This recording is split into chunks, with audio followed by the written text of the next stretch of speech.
الحمد للہ وکفا والصلاة والسلام علی عباده الذین اصطفیٰ خصوصاً علی افضلہم وخاتم النبیین محمد الامین وعلی آلہ وصحبہ اجمعین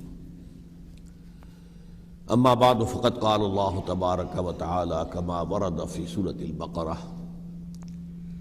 اعوذ باللہ من الشیطان الرجیم بسم اللہ الرحمن الرحیم ولا تقولوا لمن يقتل في سبيل الله اموات بل احياء ولكن لا تشعرون وقال عز وجل كما ورد في سورة آل عمران ولا تحسبن الذين قتلوا في سبيل الله امواتا بل احياء عند ربهم يرزقون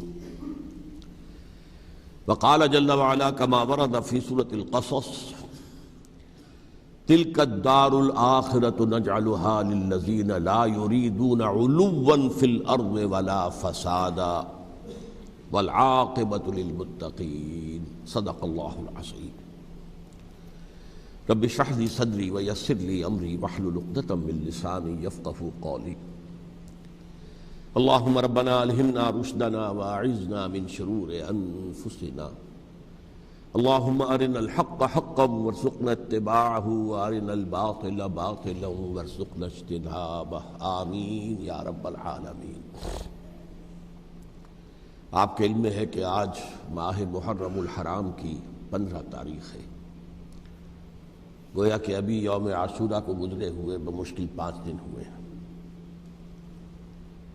میں نے آج سے کوئی 11 دن قبل کراچی ہی میں فاران کلب کے زیر اہتمام ایک خاصے بڑے اجتماع سے خطاب کرتے ہوئے قرآن مجید کا فلسفہ شہادت بیان کیا تھا۔ اگرچہ میرا مین مضمون تھا قرآن مجید کا فلسفہ شہادت، تاہم اس کے ساتھ ہی میں نے،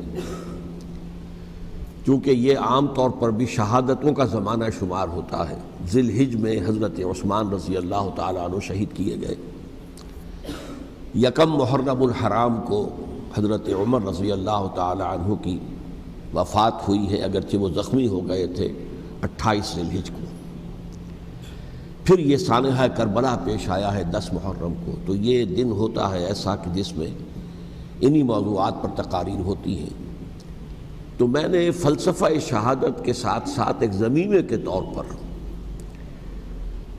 خلفائے ثلاثہ کی شہادت اور سانحہ کربلا کا تاریخی پس منظر بھی بیان کیا، لیکن وہ میرا اصل موضوع نہیں تھا۔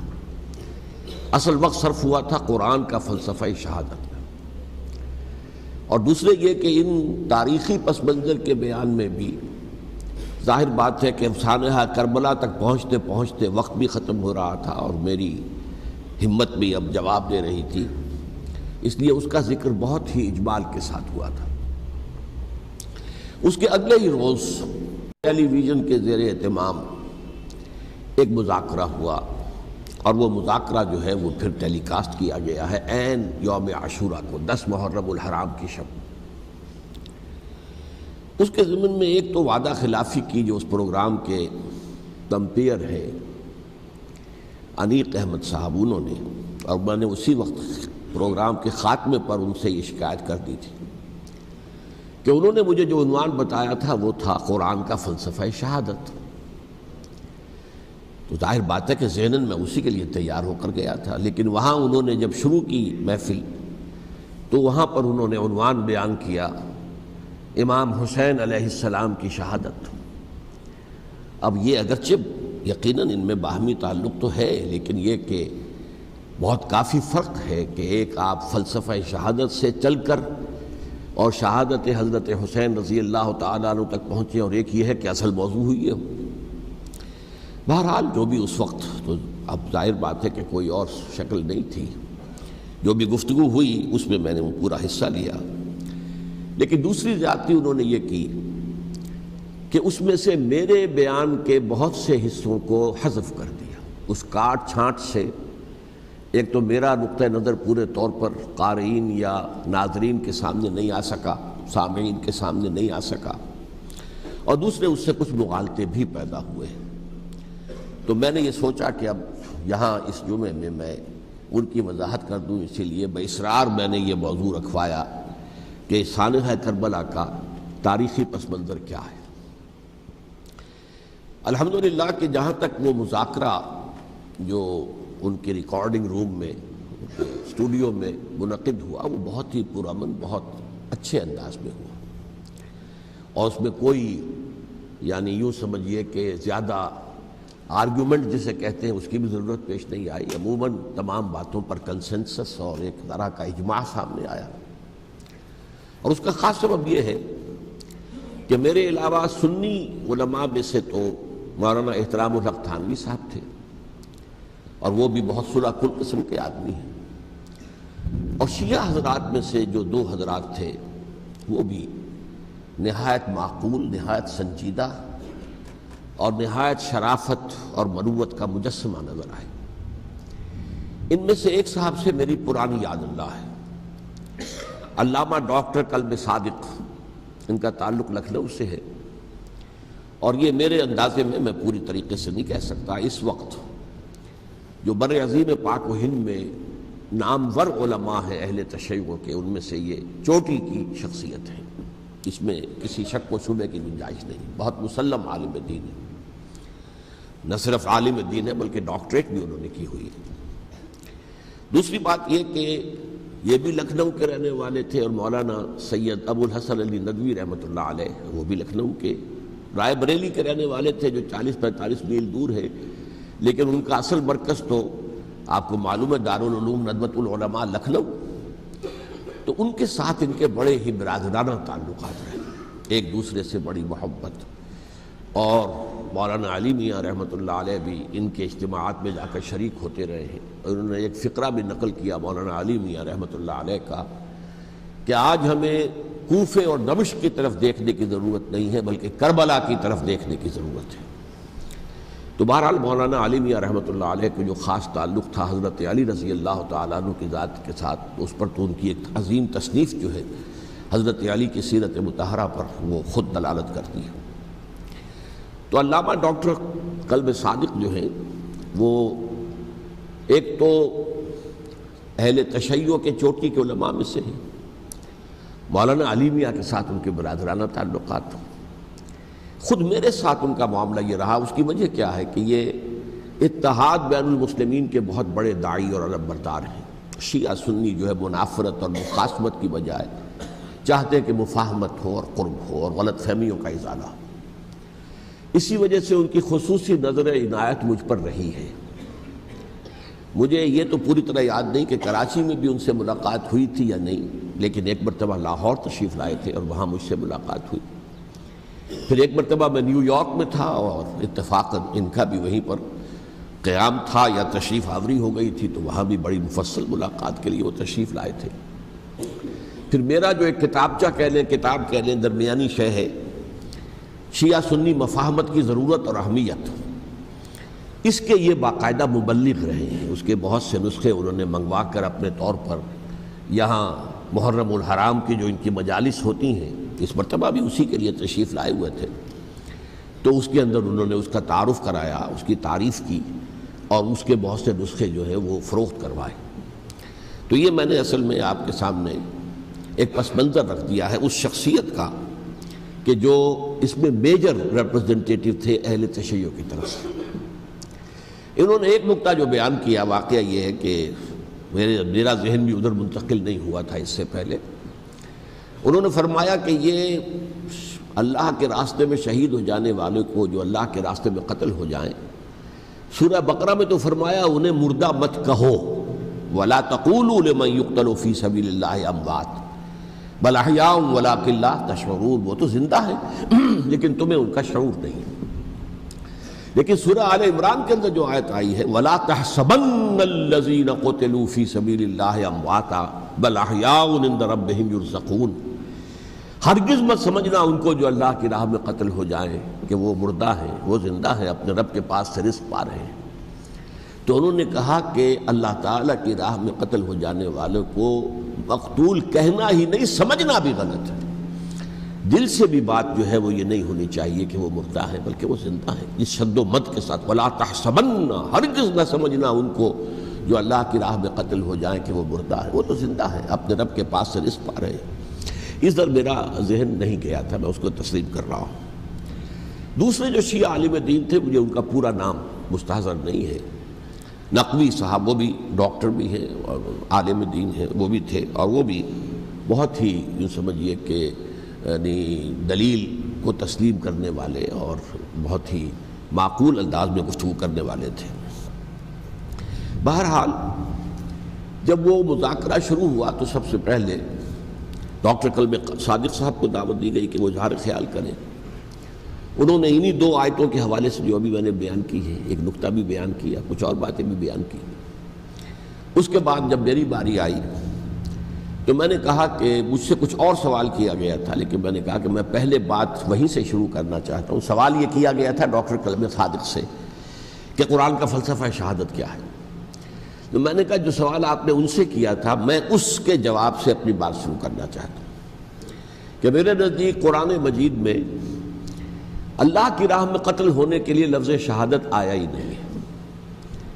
حدیث میں ضرور آیا ہے بصیغہ مجہول، فقد استشہد، اس کی شہادت قبول کر لی گئی یا اس کو شہید بنا لیا گیا، اور اس معنی میں صرف ایک جگہ پر امکان ہے پورے قرآن میں، سورہ آل عمران کی ایک آیت میں، وَيَتَّخِذَ مِنْكُمْ شُهَدَاءَ، کہ وہاں اس کے معنی لیے جا سکے مقتول فی سبیل اللہ کے، باقی کہیں بھی نہیں۔ یہ تو اصل میں کار رسالت کے لیے ایک اصطلاح ہے۔ ہر رسول شاہد بن کر آیا، شہید بن کر آیا، یہاں دنیا میں وہ اپنے عمل سے، اپنے قول سے، انفرادی اجتماعی سطح پر حق کی گواہی دیتا رہا، اور قیامت کے دن کھڑے ہو کر پروزیکیوشن وٹنس کی حیثیت سے اپنی قوم کے خلاف گواہی دے گا کہ اللہ میں نے ان کے سامنے تیرا پیغام پہنچا دیا تھا، اب جو کچھ انہوں نے کیا اس کے ذمہ دار یہ ہے۔ دے کانٹ پلیڈ اگنورنس، وہ یہ نہیں کہہ سکتے کہ ہمیں معلوم نہیں تھا، ہمیں بتایا نہیں گیا تھا۔ بہرحال اس پر مجھے بڑی خوشی ہوئی جب علامہ نقوی صاحب نے اس نقطے کو بہت سراہا، اور انہوں نے تسلیم کیا کہ کچھ دنوں سے مجھے بھی یہ خیال ہو رہا تھا، یعنی یہ کہ یہ کوئی زیادہ پرانا خیال ان کا نہیں تھا۔ انہوں نے فرمایا کچھ دنوں سے مجھے بھی یہ خیال ہو رہا تھا کہ قرآن میں تو یہ لفظ شہید اور شہادت اس معنی میں ہے ہی نہیں۔ میرا گمان یہ ہے کہ چونکہ اس موضوع پر میں نے بہت تقریریں کی ہیں، سال ہر سال سے تقریریں کر رہا ہوں، قرآن کا فلسفہ شہادت کیا ہے، اور اس کے حوالے سے یہ کہ امت مسلمہ کا کیا فرض منصبی ہے، شہادت علی الناس کی کیا ذمہ داری ہے جو امت مسلمہ پر ہے۔ تو یہ تو میری دعوت قرآنی کے اہم مضامین میں سے ہے، تو ہو سکتا ہے کہ میری ہی کسی تقریر کی کوئی اڑتی ہوئی خبر ان کے کانوں تک پہنچی ہو، واللہ عالم، لیکن انہوں نے اس نقطے کو سراہا، اور مجھے اللہ کے فضل و کرم سے مجھے اس پر خوشی ہوئی کہ بجائے اس کے کہ وہ اس پر کوئی آرگیومنٹ کرتے، کوئی بحث و تبحیث کرتے، انہوں نے میری اس بات کو تسلیم کیا اور اس کی گویا کہ تائید کی۔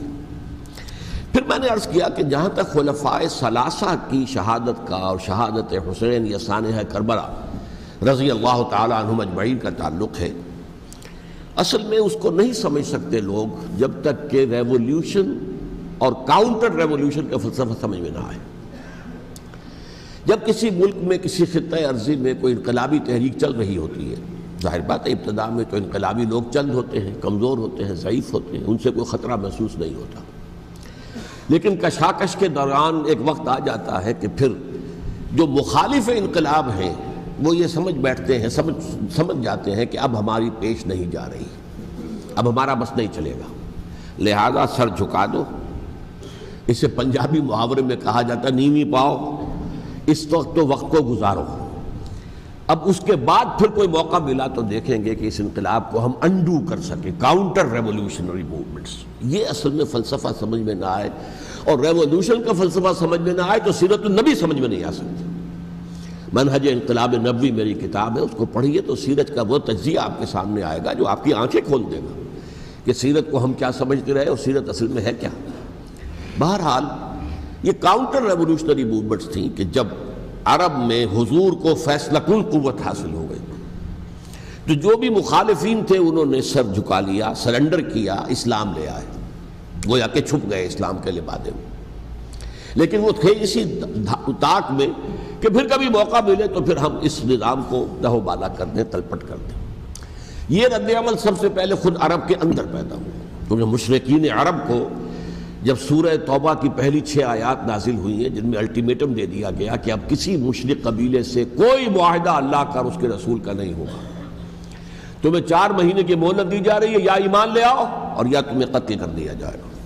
یہ بہت سخت آیات ہے قرآن کی، سورہ توبہ کی ابتدائی 6 آیات، اور حضرت علی رضی اللہ تعالیٰ عنہ کا کہنا یہ ہے کہ آپ کو معلوم ہے کہ مصحف میں یہ واحد صورت ہے جس سے پہلے بسم اللہ الرحمن الرحیم نہیں لکھی آپ کو نظر آتی، باقی 113 صورتوں کے شروع میں بسم اللہ الرحمن الرحیم ہے، تو کیا وجہ ہے یہاں کیوں نہیں ہے؟ حضرت علی کا فرمانا ہے کہ یہ صورت تو تلوار ہاتھ میں لے کر اتری ہے، اور بسم اللہ الرحمن الرحیم میں اللہ تعالیٰ کے 2 اسماء ہیں، الرحمن الرحیم، تو یہ گویا کہ اس سے متضاد صورتحال ہے کہ اب تمہارے لیے آخری موقع ہے، یا ایمان لے آؤ اور یا قتل کر دیے جاؤ۔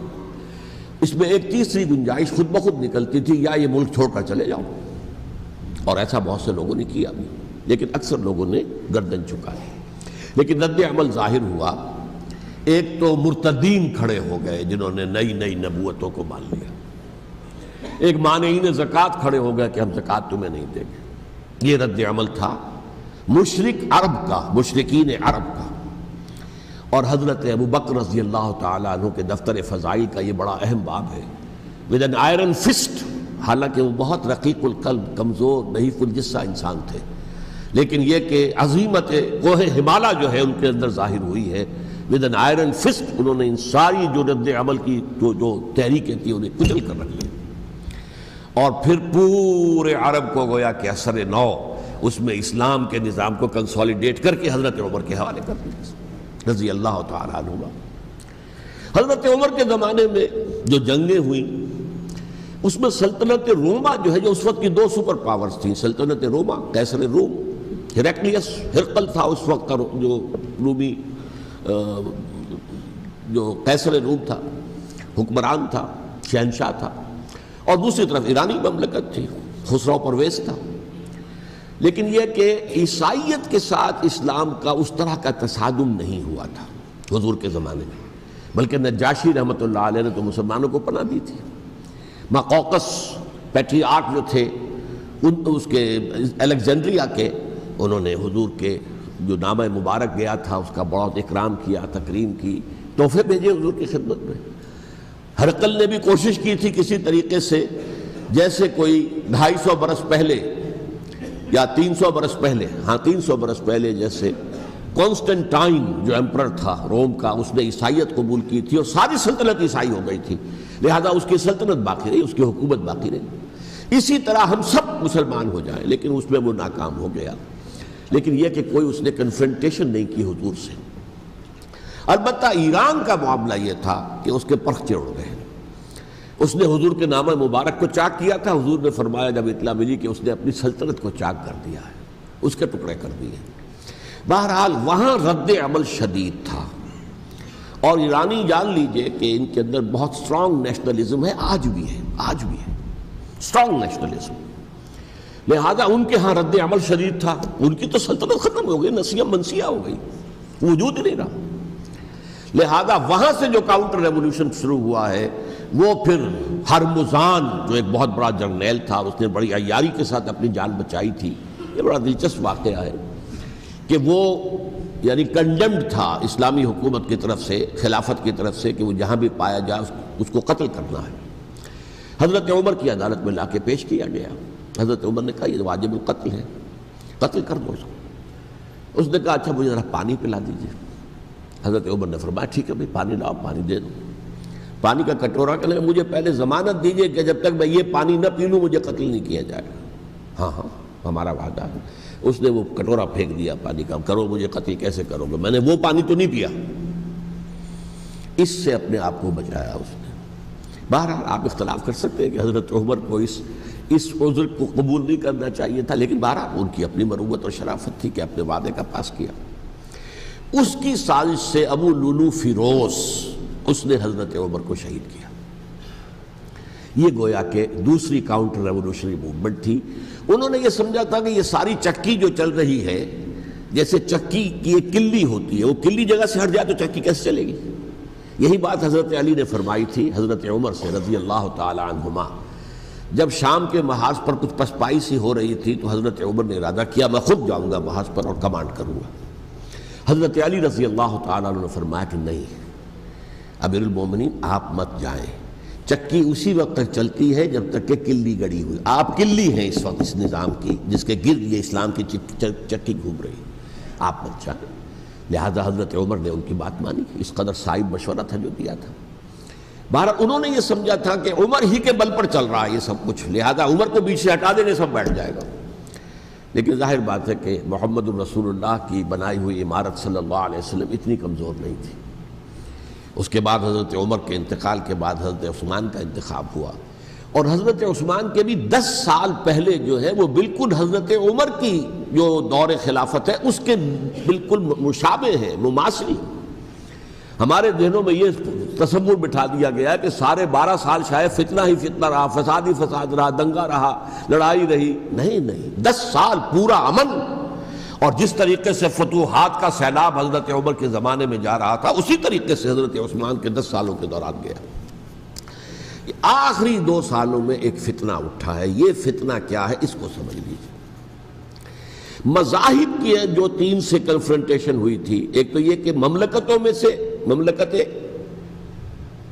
ہرقل، مملکت روم، مملکت ایران، رومی سلطنت کی 2 ٹانگیں مسلمانوں نے توڑ دی، شمالی افریقہ سے نکال دیا، مغربی ایشیا سے نکال دیا، لیکن یورپ میں وہ قائم تھا، اس کی سلطنت تھی، لیکن ایرانی سلطنت کا بالکل تیا پاچا ہو گیا، ختم ہو گیا۔ اسی طریقے سے 3 مذاہب سے کنفرنٹیشن ہوئی، مشرکین عرب سے، اس کا میں بیان کر چکا ہوں، ان کا پہلا وار حضرت ابوبکر کے عہد خلافت میں ہو گیا۔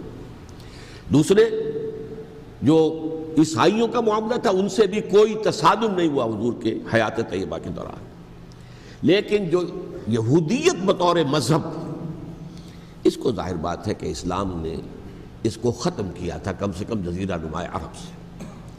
مدینے میں 3 قبیلے تھے جو اپنی غداری کی وجہ سے اور اپنی صلح کو توڑنے کے جرم کی پاداش میں 2 نکالے گئے، اور تیسرا جو ہے اس کے تمام جو بھی جوان افراد تھے انہیں قتل کیا گیا۔ پھر خیبر پر حملہ کیا گیا اور خیبر کو جو ہے فتح کیا گیا، وہ یہودیوں کا بہت بڑا گڑھ تھا، اور جو مدینے سے نکالے گئے تھے وہ بھی وہیں جا کر مقیم ہو گئے تھے۔ تو اس اعتبار سے، اور پھر یہودی اپنے آپ کو سمجھتے تھے اللہ کی طرف سے دنیا میں جو نمائندہ جو ہے امت وہ ہم ہیں، اب انہیں معزول کر کے امت محمد کو وہاں پر کھڑا کر دیا گیا صلی اللہ علیہ وسلم۔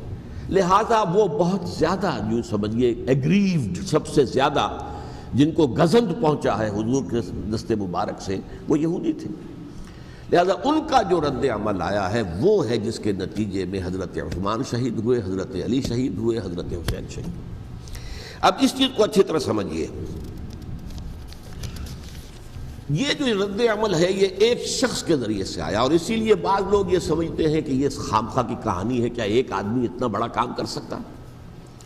عبداللہ ابن سبا ایک یہودی جو اسلام کا لبادہ اوڑھ کر حضرت عثمان کے عہد خلافت میں مدینے میں آ گیا، ٹھیک، اس کے بارے میں تو میں بعد میں عرض کروں گا، لیکن ایک شخص کیا کچھ کر سکتا ہے اس کی مثال میں صاحب دے دوں آپ کو۔ پہلے حضرت مسیح علیہ السلام کے پورے دین کو ایک شخص نے ختم کر دیا، سینٹ پال جسے دنیا جانتی ہے جس کے نام سے، توحید کو تثلیث میں بدل دیا۔ حضرت عیسیٰ علیہ السلام تو توحید کی تلقین کر کے گئے تھے، توحید ختم، تثلیث آ گئی، جس میں پہلے باپ ماں اور بیٹا تھے، اس کے بعد باپ بیٹا اور روح القدس ہو گئے، تثلیث۔ نمبر 2، شریعت موسوی کو ساقط کر دیا، لہذا اب پالزم جو ہے، کرسچینٹی نہیں رہی، وہ حضرت عیسیٰ کو کہہ کر گئے تھے کہ شریعت موسوی تم پر لاگو رہے گی، نافذ رہے گی، ساقط کر دیا۔ نمبر 3، اس نے عیسائیت کے دائرہ تبلیغ کو وسیع کر دیا، جنٹائلز یا گوئمز کے اندر بھی، غیر یہودیوں میں، حالانکہ حضرت مسیح کہہ کر گئے تھے کہ تمہیں صرف یہودیوں سے خطاب کرنا ہے، اور میں صرف اسرائیل کے گھرانے کی کھوئی ہوئی بھیڑوں کی تلاش میں آیا۔ اب آپ دیکھیے حضرت مسیح کے فوراً بعد اور حضرت مسیح کی زندگی کے دوران جب تک کہ وہ موجود تھے، وہ بدترین دشمن تھا حضرت مسیح علیہ السلام کا۔ بعد میں لبادہ اوڑھا، اور یہ کہ مجھے مکاشفہ ہوا ہے، مکاشفے میں مسیح سے میری ملاقات ہوئی ہے، میں ان پر ایمان لے آیا ہوں، اور پھر اس نے اپنے زہد اور دینداری کا جو بھی فراڈ تھا اس کے نتیجے میں اپنی حیثیت بنا لی، دین مسیحی کو بالکل ختم کر دیا۔ آج کہاں ہے وہ دین مسیحی؟ دی 100 کے مصنف نے بھی صاف لکھا ہے کہ جب تک حضرت مسیح دنیا کے اندر موجود تھے عیسائیت کی حیثیت یہودیت نے ایک فرقے سے زیادہ نہیں تھی، یہودیوں کا ایک فرقہ، ایک جماعت بس۔ یہ سینٹ پال ہے جس نے اسے ایک مستقل مذہب کی حیثیت اختیار کی ہے، تو اٹ شوڈ بی کالڈ پالزم، اور یہ ایک آدمی کا کارنامہ۔ اسی طریقے سے یہ تو ہو گیا حضرت مسیح کے فوراً بعد، رفع سماوی کے فوراً بعد۔ 1500 برس کے بعد ایک تحریک چلی ہے یورپ کے اندر، اصلاح مذہب، اور اس کی پشت پر بھی یہودی ذہن تھا۔ یہودی ذہن نے عیسائیت کو 2 حصوں میں تقسیم کر دیا، کیتھولک اینڈ پروٹیسٹنٹس، اور پروٹیسٹنٹس کو اپنا اعلی کار بنایا۔ یہ ایک علیحدہ مضمون ہے جس پر میں تفصیل میں نہیں جانا چاہتا، میری کتاب بھی موجود ہے اس موضوع پر، سابقہ اور موجودہ مسلمان امتوں کا ماضی، حال و مستقبل، اس میں نے تفصیل بیان کی۔ یہ جو تقسیم ہوا ہے تو وہ پہلی بات ایک یہودی، جیسے کہ علامہ اقبال نے، مارکس بھی تو ایک یہودی تھا نا، تو ابلیس کی مجلس شورا میں بڑا پیارا شعر ہے، وہ یہودی فتنہ گر، وہ روح مصدق کا بروز، ہر قبا ہونے کو ہے اس کے جنوں سے چاک چاک۔ یہ ایک یہودی فتنہ گر مارکس نے وہ تصور دنیا کو دیا جس نے عظیم انقلاب برپا کیا روس کے اندر، بولشوک ریولوشن، اور جو پھر آدھی دنیا تک پھیل گیا۔ آج سے 50 سال پہلے امریکہ کانپتا تھا، روس کے سامنے کھڑا ہوا کانپ رہا تھا، اس لیے کہ روس سائنٹیفک ترقی میں امریکہ سے بہت آگے تھا، اس کے ایسٹروناٹس پہلے گئے ہیں خلا کے اندر، امریکہ تو بہت پیچھے تھا۔ بہرحال اس نے جس طریقے سے USSR کا خاتمہ کرایا ہے وہ ایک علیحدہ بات ہے، میں اس وقت اس طرف نہیں جانا چاہتا، لیکن جان لیجئے کہ وہ ایک شخص کا کارنامہ، وہ یہودی فتنہ گر، وہ روح مصدق کا بروز، ہر قبا ہونے کو ہے اس کے جنوں سے تار تار۔ اسی طرح وہ عبداللہ ابن سبا یہودی فتنہ گر۔ آج اہل تشیع میں سے بعض حضرات کہتے ہیں کہ یہ عبداللہ ابن سبا یہ تو افسانوی شخصیت ہے، اس کی حقیقت کوئی تھی ہی نہیں، حالانکہ ان کی اپنی کتاب میں رجال کشی کے اندر اس کا ذکر موجود ہے، اور یہ بھی موجود ہے کہ حضرت علی رضی اللہ تعالیٰ عنہ نے اپنے عہد خلافت میں اسے زندہ جلوایا ہے۔ اس کی وجہ کیا تھی؟ یہ آیا مدینے کے اندر اسلام کا لبادہ اوڑھ کر، اس نے چند عقیدوں کی اشاعت شروع کی۔ سب سے پہلے حضرت علی تو خدا ہیں، گاڈ انکارنیٹ، اوتار کا تصور، جیسے ہندوؤں میں ہے رام چندر جی خدا کا اوتار، اور عیسائیت میں بھی پہلے گاڈ انکارنیٹ کا تصور تھا کہ حضرت مسیح خدا کا اوتار ہے، انکارنیشن آف گاڈ۔ تو اس نے کہا کہ حضرت علی تو خدا کا اوتار ہے، خدا ہے۔ نمبر 2، اس نے کہا کہ ہر نبی کا ایک وصی ہوتا ہے جس کے حق میں وہ وصیت کرتا ہے، تو حضور صلی اللہ علیہ وسلم کے وصی حضرت علی ہیں، لہذا خلیفہ تو اول روز سے حضرت علی ہیں، حضرت ابو بکر، حضرت عمر، حضرت عثمان، یہ تو غاصب ہے، اور حضرت عثمان کی خلافت تھی اس وقت تو خاص طور پر۔ پھر اس نے جو قبائلی عصبیت تھی اسے بھڑکایا۔ پرانی جو عصبیت چل رہی تھی قریش کے اندر، وہ 2 گھرانے ایک دوسرے کے مد مقابل تھے۔ دیکھیے، ایک ہوتا ہے قبیلہ، ایک ہوتا ہے گھرانہ۔ ہمارے پنجاب میں ایک قبیلہ ہے وٹو قبیلہ، اس کے گھرانے بہت سے، مانے کے، لالے کے، سجے کے، شامت کے، یعنی کوئی لالا تھا ان میں سے بڑا، ان کے بیٹے ہو گئے لالے کے، ان کی اولاد، خاندان یہ کہلاتے ہیں۔ قبیلہ ایک، یہ وٹو قبیلہ۔ تو قبیلہ تھا قریش، اس میں گھرانے بہت تھے، بنو ہاشم، بنو امیہ، بنو تیم، بنو عدی، یہ بہت سے گھرانے تھے۔ تو چوٹی کے 2 گھرانے جو تھے وہ بنو ہاشم اور بنو امیہ، ان کے درمیان چپقلش تھی، مقابلہ، مسابقت، اور یہ مسابقت فی الخیر بھی ہوتی تھی۔ اگر انہوں نے غریبوں کو کھانے کھلائے ہیں تو ہم ان سے بڑھ کر کھلائیں گے، اگر وہ حاجیوں کی خدمت کرتے ہیں تو ہم ان سے بڑھ کر کریں گے۔ تو ان کے اندر یہ مسابقت الخیر بھی تھی، لیکن چپقلش تھی کہ کوئی ہم سے آگے نہ نکل جائے، وہ سمجھتا تھا وہ آگے نہ نکل جائے۔ اس شخص نے اس پرانی عصبیت کو تازہ کیا کہ حضور تو بنو ہاشم میں سے تھے، لہذا خلافت حق ہے بنو ہاشم کا، یہ غاصب ہے۔ اس سے پہلے 2 خلفاء جو تھے وہ نہ بنو ہاشم سے تھے نہ بنو امیہ سے تھے۔ حضرت ابو بکر بنو تیم میں سے تھے، چھوٹا قبیلہ تھا۔ حضرت عمر بنی عدی میں سے تھے، وہ بھی چھوٹا قبیلہ تھا۔ یہ حضرت عثمان پہلے خلیفہ جو بنو امیہ میں سے تھے، جن کی پرانی چپقلش بنو ہاشم سے تھی۔ اب اس کو موقع مل گیا کہ پرانی قبائلی عصبیت کو بھڑکائے۔ یہ ہے اصل میں اس فتنے کا پس منظر عبداللہ ابن سبا نے جو آ کر پھیلایا ہے، اور اس کی تفصیل میں اس وقت میں نہیں جا سکتا، کیسے یہ فتنہ پروان چڑھا، کیا انہوں نے اسٹریٹجی اختیار کی، کہ یہ کیا کرتے تھے، گروہ بنا کر بھیجتے تھے لوگوں کو، کوفے میں جاؤ تو وہاں پر دمشق کے گورنر کے خلاف اور مصر کے گورنر کے خلاف الزامات لگاؤ، اس نے یہ کیا، وہ غبن کر گیا، وہ یہ کر گیا، وہ خیانت کر رہا ہے، وہ رشتہ داروں کو پال رہا ہے، اور عثمان کے خلاف بھی تقریریں کرو رضی اللہ تعالیٰ عنہ۔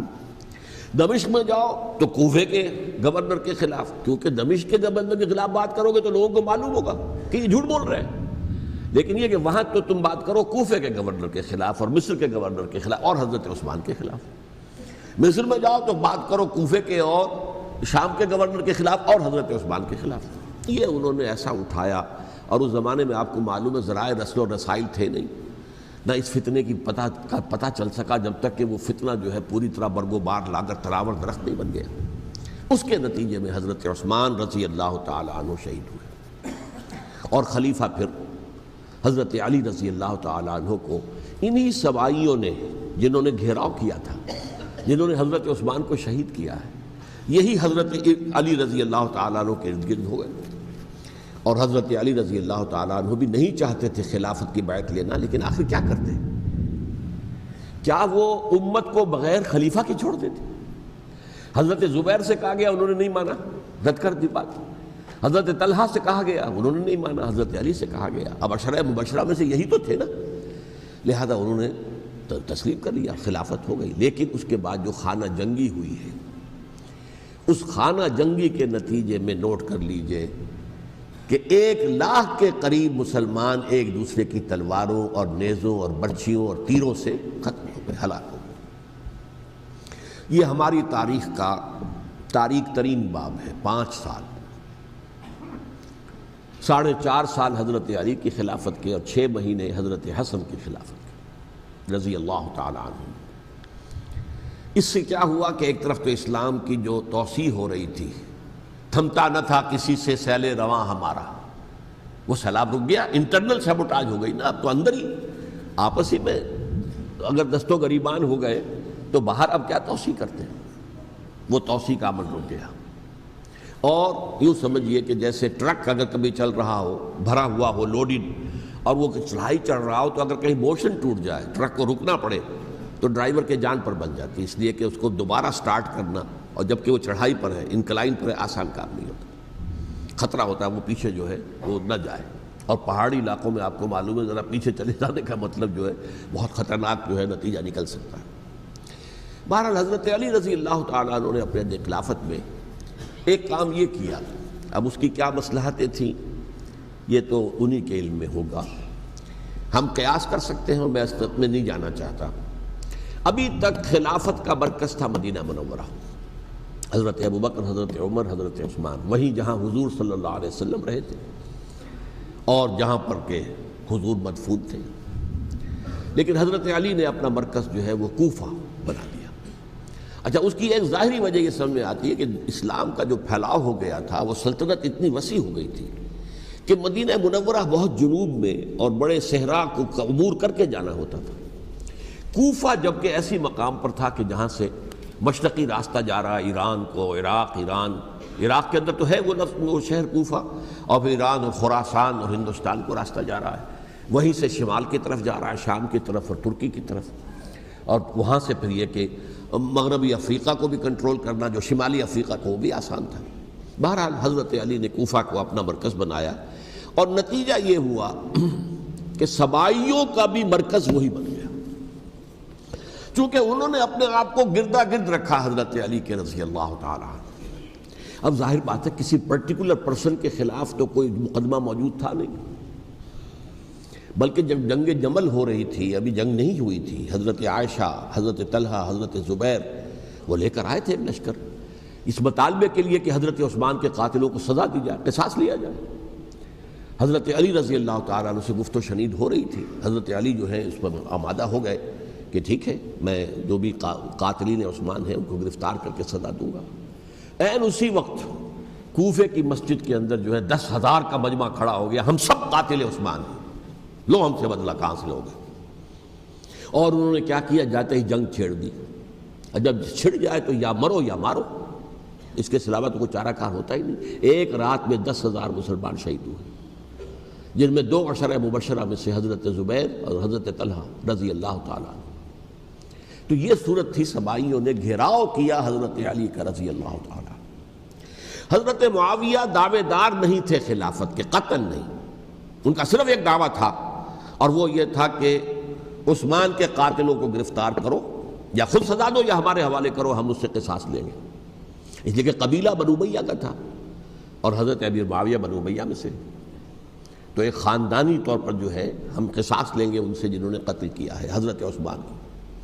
لیکن یہاں ظاہر بات ہے کہ حضرت علی رضی اللہ تعالیٰ عنہ کی طرف سے مطالبہ یہ ہوتا تھا تم پہلے میری بیعت کرو، میرے ہاتھ مضبوط کرو تاکہ میں ان کے خلاف کوئی اقدام کر سکوں. لیکن انہیں یہ اندازہ تھا کہ اگر میں نے بیعت کی تو ظاہر بات ہے کہ حضرت علی تک پہنچنے سے پہلے مجھے گردن اڑا دیں گے یہ لوگ. اس لیے کہ سبائی جو ہے وہ آپ کو گھیرے ہوئے. بہرحال ایک عجیب الجھاؤ، ایک ڈائلیما تھا جس کی وجہ سے یہ جنگ چلتی رہی. اور حضرت علی رضی اللہ تعالیٰ عنہ کو انہی کے شیعان علی ہی کے اندر سے وہ جماعت علیحدہ ہوئی تھی جس کو ہم خوارج کے نام سے جانتے ہیں. اور ایک خارجی ابن ملجم ہی نے حضرت علی کو شہید کیا رضی اللہ تعالیٰ عنہ. پھر حضرت حسن رضی اللہ تعالیٰ عنہ، اب دیکھیے کس قدر صحیح بات تھی جو حضرت علی رضی اللہ تعالیٰ عنہ نے فرمائی جب ان سے کہا گیا کہ کیا ہم آپ کے بیٹے حسن کے ہاتھ پر بیعت کر لیں رضی اللہ تعالیٰ عنہ. فرمایا نہ میں تمہیں اس کا حکم دیتا ہوں نہ میں اس سے روکتا ہوں، یہ تمہارا معاملہ ہے. امرہم شورا بینہم، تم اپنے باہمی مشورے سے جو فیصلہ کرو گے ٹھیک ہے، میں نہ حکم دیتا ہوں نہ روکتا ہوں. اس کا کیا مطلب ہے؟ باپ کے بعد بیٹے کی خلافت ہرگز حرام نہیں ہے، ورنہ کہتے کیسے ہو سکتا ہے میرا بیٹا؟ نہیں، یہ نہیں کہا آپ نے.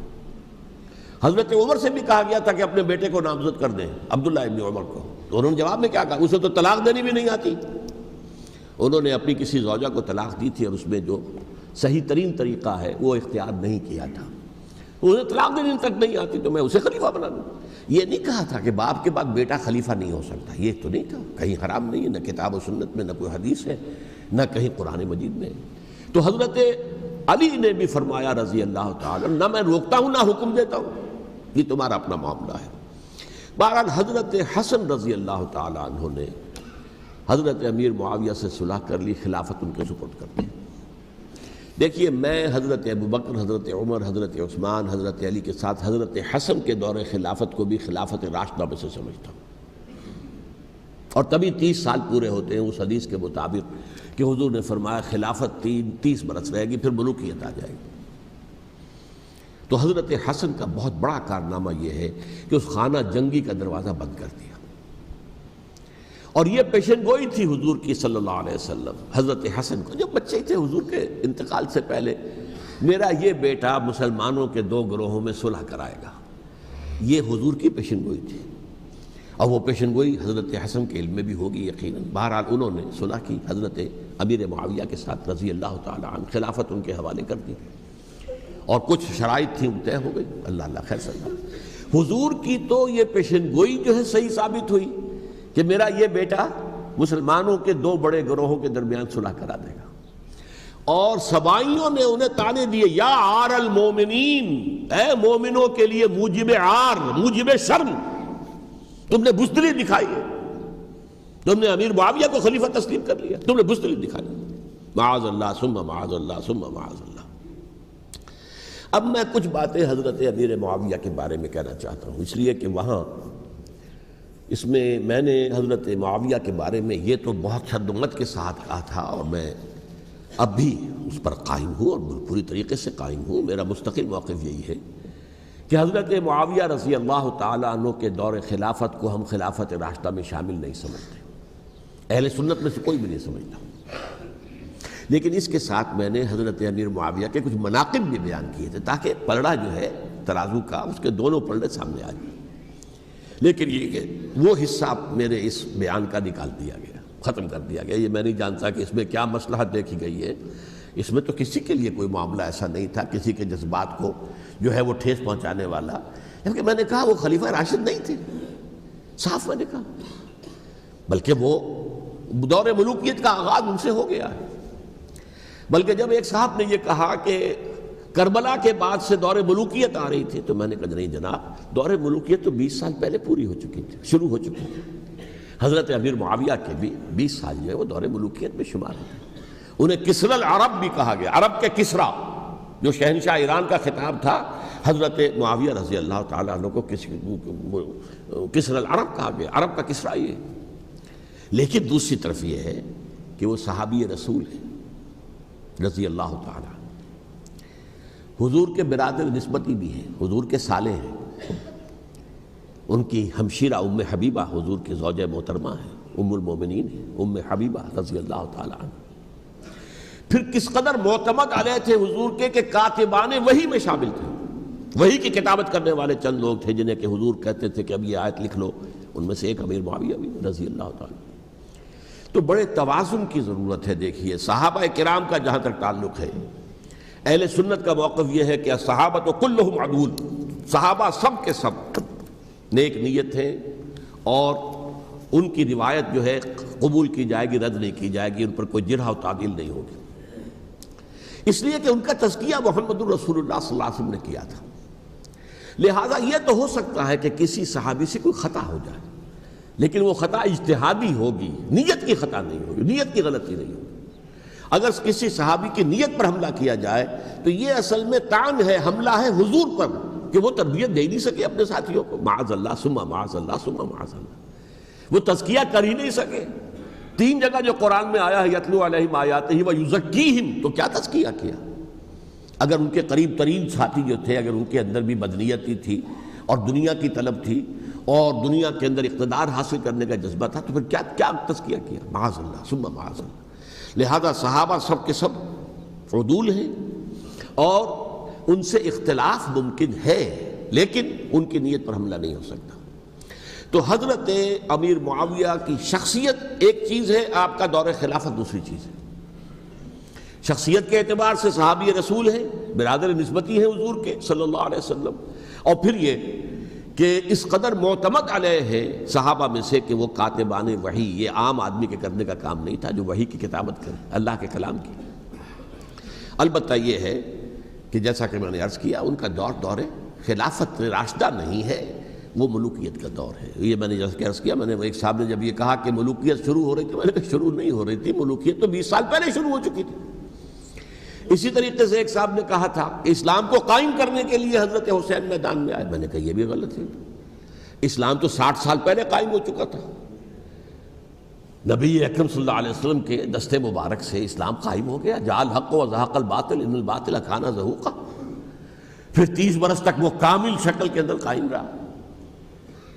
تو اسلام جو ہے وہ در حقیقت اب قائم کرنے والی بات نہیں تھی، البتہ اس کے اندر زوال شروع ہو گیا تھا، اس زوال کے عمل کو روکنے کے لیے حضرت حسین میدان میں آئے۔ یہ ایک چیز کو صحیح تاریخی پرسپیکٹو میں رکھنا، تو جس طرح سے دین کو قائم کرنے کے لیے دیکھیں، قائم تو کیا محمد رسول اللہ صلی اللہ علیہ وسلم والذین معہ رضی اللہ تعالیٰ عنہ، انہوں نے کیا تھا۔ ہاں اب جو ہے وہ اپنی اس شاندار حیثیت سے نیچے گرنے لگا تھا، وہ میں بعد میں عرض کروں گا کہ میں نے اسے کیا عرض کیا تھا کہ یہ اس زوال کو روکنے کے لیے کسی طریقے سے یہ اپنی اصل حقیقت میں قائم رہے، یہ حضرت حسین رضی اللہ تعالیٰ عنہ کی سعی تھی۔ اچھا، حضرت امیر معاویہ کے جو 20 سال ہیں وہ پورے امن، سکون، اطمینان، کوئی جھگڑا، کوئی فساد، کوئی اختلاف، کوئی باہمی فانت جنگی، کچھ نہیں، 20 سال۔ یہ بھی تاریخ کی بڑی چشم کشا حقیقت ہے جو عام طور پر لوگوں کے علم میں نہیں ہے۔ سبائی بھی دبکے رہے، حضرت امیر معاویہ کی حکومت اتنی مضبوط تھی، کنٹرول، کہ ان کو کچھ سر اٹھانے کا موقع نہیں ملا، موجود تھے، دب کے رہے۔ جیسا کہ میں نے کہا، ریولوشن کے آخری مرحلے پر آ کر جو مخالفین ہیں وہ دب جاتے ہیں کہ پھر دیکھیں گے، موقع ملے گا تو پھر لیں گے ان سے حساب کتاب۔ 20 سال رہے ہیں پورے امن کے۔ 10 سال کے بعد یعنی درمیان میں ہے حضرت امیر معاویہ کا عہد خلافت۔ ایک صحابی جو کہ بزرگ صحابہ میں سے ہیں، مغیرہ ابن شعبہ رضی اللہ تعالی عنہ، وہ آتے ہیں اور وہ کہتے ہیں کہ دیکھیے امیر المومنین، کتنی بڑی خانہ جنگی رہی تھی مسلمانوں کی آپس میں، اور اب بھی اگر آپ کسی کو نامزد کیے بغیر چھوڑ گئے امت کو تو پھر خانہ جنگی ہو جائے. 1 لاکھ اس وقت جو ہے وہ ہلاک ہوئے تھے، نہ معلوم اب کتنے ہلاک. لہٰذا آپ اپنی زندگی ہی میں نامزد کر دیجئے کسی کو خلیفہ، ولی عہد بنا دیجئے.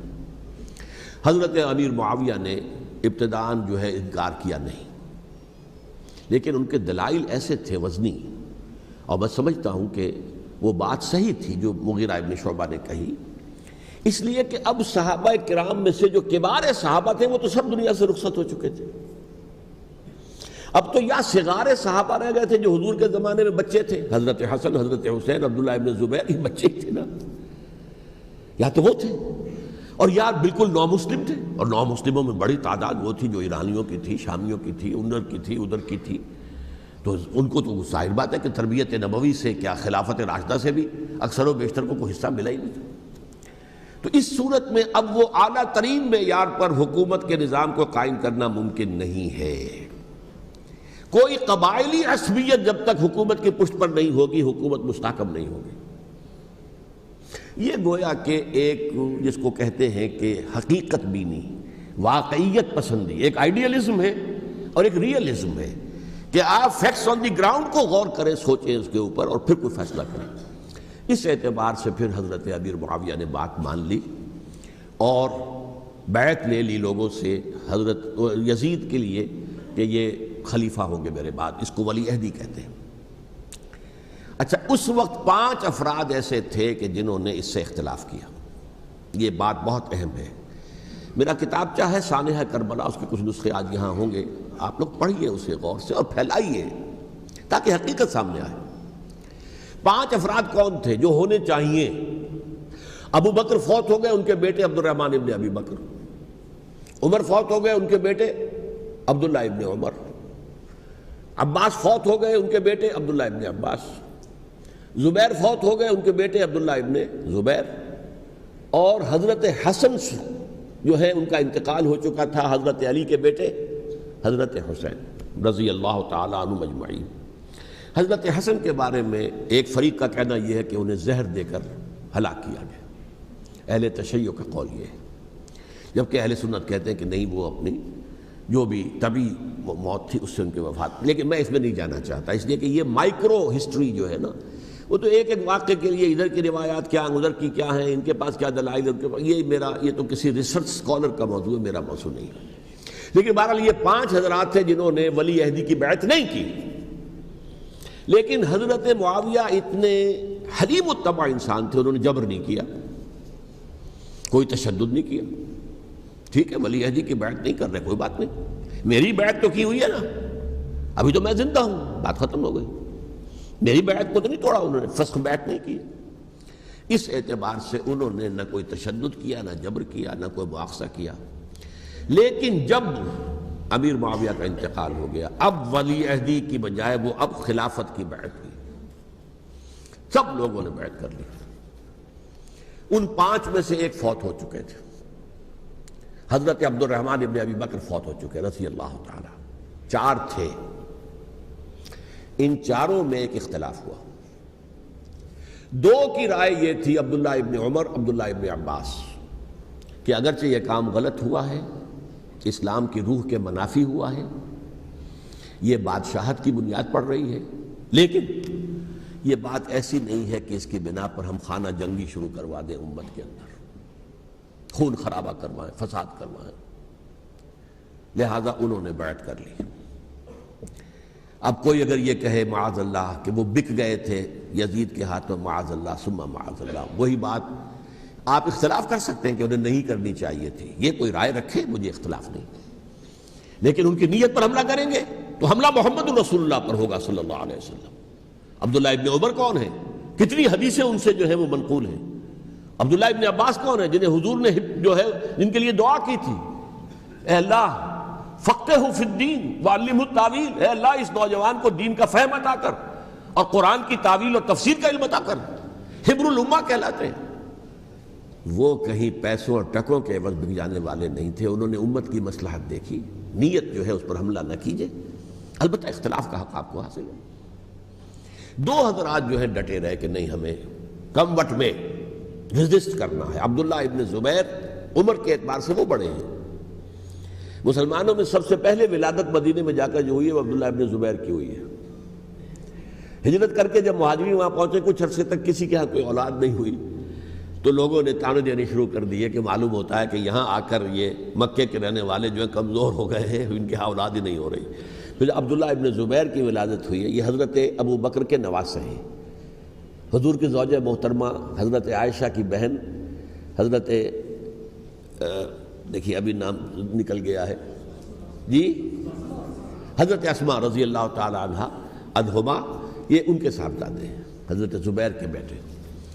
ان کا فیصلہ ہوا کہ ہمیں رجسٹ کرنا ہے کم وقت میں، ایٹ اینی کاسٹ۔ حضرت حسین ابن علی رضی اللہ تعالی عنہما کا بھی فیصلہ ہوا کہ ہمیں رجسٹ کرنا ہے کم وقت میں۔ البتہ ان میں بھی ایک اختلاف ہو گیا، یعنی یہ دو تو جڑے رہے، ان دو میں اختلاف ہو گیا۔ عبداللہ ابن زبیر کا کہنا یہ تھا کہ ہمیں حجاز میں رہنا چاہیے، یہ سرزمین ہے جس میں نبوت کی برکات سب سے زیادہ ہیں، یہاں ہم مضبوط قلعے کے اندر ہیں، ہمیں یہاں سے جو ہے رجسٹ کرنا چاہیے اور ختم کرنا چاہیے اس نظام کے اندر جو خرابی آ گئی اس کو۔ حضرت حسین رضی اللہ تعالیٰ عنہ کے پاس خطوط کا تانتا بنا ہوا تھا، کوفے سے لوگ خط لکھ رہے تھے، آئیے آئیے آئیے، ہم آپ کے ہاتھ پر بیعت کریں گے، ہم آپ کے ہاتھ پر بیعت کریں گے، ہم آپ کے ہاتھ پر بیعت کریں گے۔ یہی وہ کوفہ جو حضرت علی کا دارالخلافہ رہا تھا اور جو پھر سبائیت کا گڑھ بن گیا تھا۔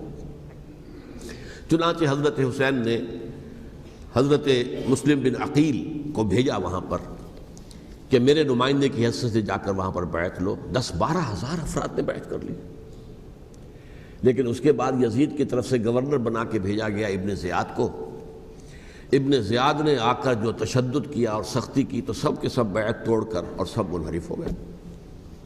مخلصین تو وہ تھے نہیں، الکوفی لایوفی، کوفی جو ہے وہ تو کوئی وعدہ وفا کرنے والا ہوتا ہی نہیں، بیعت توڑ دی۔ فمن نقص فانما ينقص على نفسه، بیعت کے بعد بیعت توڑ دینا بہت بڑا گناہ ہے، توڑ دی۔ ادھر اطلاع مل گئی حضرت حسین کو، چل چکے تھے وہ، راستے میں تھے کہ وہاں تو مسلم بن عقیل شہید ہو گئے اور سب لوگوں نے بیعت توڑ دی۔ اب واپس جانا چاہتے تھے لیکن مسلم بن عقیل کے بیٹے جو ہے اڑ گئے۔ یہ عرب کی اپنی ایک جو ہے پرانی ان کی حمیت اور ان کا قبائلی نظام کہ اب ہم اپنے والد کے خون کا قصاص لیے بغیر نہیں جائیں گے۔ حضرت حسین رضی اللہ تعالیٰ عنہ کی مروت اور شرافت کہ یہ میرا ساتھ دینے کے لیے آئے تھے، اب میں ان کا ساتھ نہ دوں تو یہ تو شرافت اور مروت کے خلاف ہے۔ کہا اچھا چلو چلتے۔ وہاں جا کر بھی عین اپنے میدان کے اندر بھی حضرت حسین رضی اللہ تعالیٰ عنہ نے 3 چیزیں پیش کی ان کوفیوں کے لشکر کے خلاف۔ سب سے بڑا لشکر کے اندر سب سے بڑے تو کوفی تھے جنہوں نے بیعتیں کی ہوئی تھی حضرت حسین کے ساتھ۔ دیکھو مجھے جانے دو واپس حجاز کی طرف، یا مجھے سرحدوں پر بھیج دو تاکہ میں کافروں کے ساتھ جنگ کرتے ہوئے اپنی جان دے دوں، یا مجھے یزید کے پاس جانے دو، میں اپنا معاملہ اس سے طے کر لوں۔ لیکن کوفیوں کو یہ گوارا نہیں تھا۔ اگر یہ یزید کے پاس پہنچ گئے تو ہمارا کچا چٹھا بیان کر دیں گے کہ مجھے تو ان لوگوں نے ورغلا کر بلایا تھا۔ اس لیے کہ دیکھیے حضرت امیر معاویہ کے 20 سالوں کے دوران میں بتا چکا ہوں، ان کی حکومت اتنی مستحکم تھی کہ اس کے خلاف کوئی فتنہ اٹھانا ممکن نہیں تھا۔ اب چونکہ چینج اوور ہوا تھا، اور چینج اوور میں آپ کو معلوم ہوتا ہے کہ ایک جس کو کہتے ہیں every thing is in the melting پاٹ، ابھی تو یہ درمیان کے اندر معاملہ ہے، تو انہیں موقع ملا، سر اٹھایا حضرت حسین رضی اللہ تعالیٰ عنہ کو، جو خطوط لکھے جس کے کہ تھیلے کے تھیلے اور بوریوں کی بوریاں بھری ہوئی حضرت حسین کے ساتھ تھی، وہ کہا کہ آئیے ہم آپ سے بیعت کریں گے۔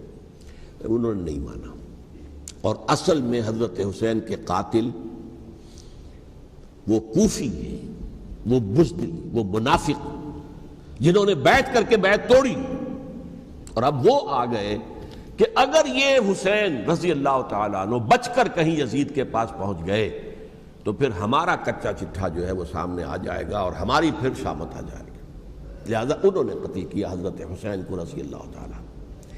ایک بات جو علامہ ڈاکٹر قلب صادق نے فرمائی، اور مجھے میرے علم میں یہ بات پہلے نہیں تھی، وہ یہ کہ حضرت حسین کے قتل کا فتویٰ ایک بہت بڑے مفتی نے دیا تھا۔ یہ بات بھی ذرا سمجھ لیجئے۔ حضرت حسین رضی اللہ تعالیٰ عنہ کے قتل کا فتویٰ ایک بہت بڑے مفتی نے دیا تھا. کیوں دیا تھا؟ اس لیے کہ حضور کی احادیث موجود ہیں کہ جب ایک شخص کی ایک خلیفہ کی بیعت ہو جائے تو دوسرا اگر کھڑا ہو تو اسے قتل کر دو. کھلی حدیث.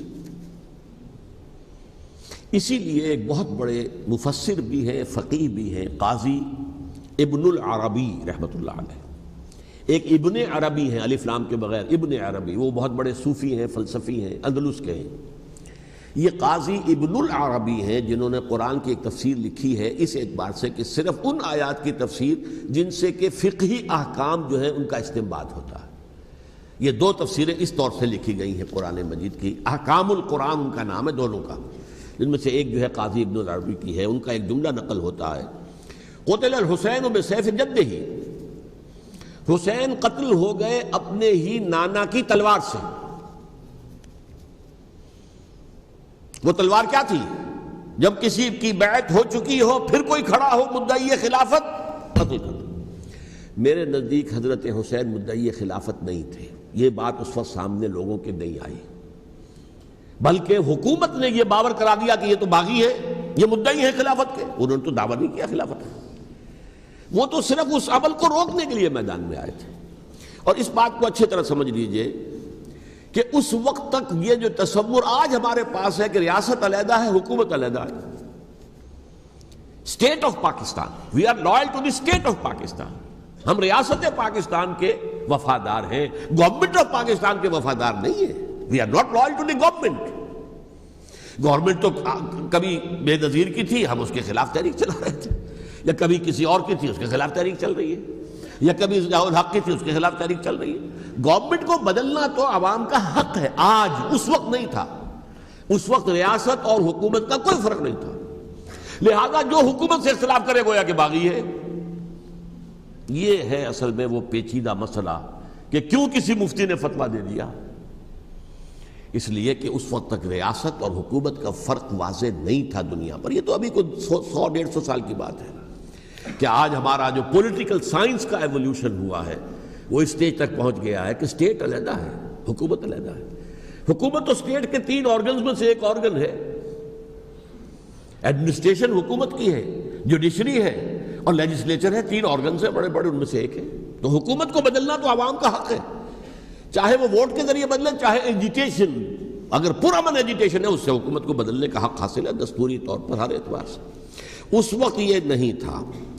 لہذا صورتحال یہ بن گئی کہ حکومت وقت نے باور کرا دیا مسلمانوں کو. ورنہ سوچئے نواسہ رسول کو قتل کرنا کوئی آسان کام تھا. آخر سب کلمہ گو تھے کہ نہیں تھے؟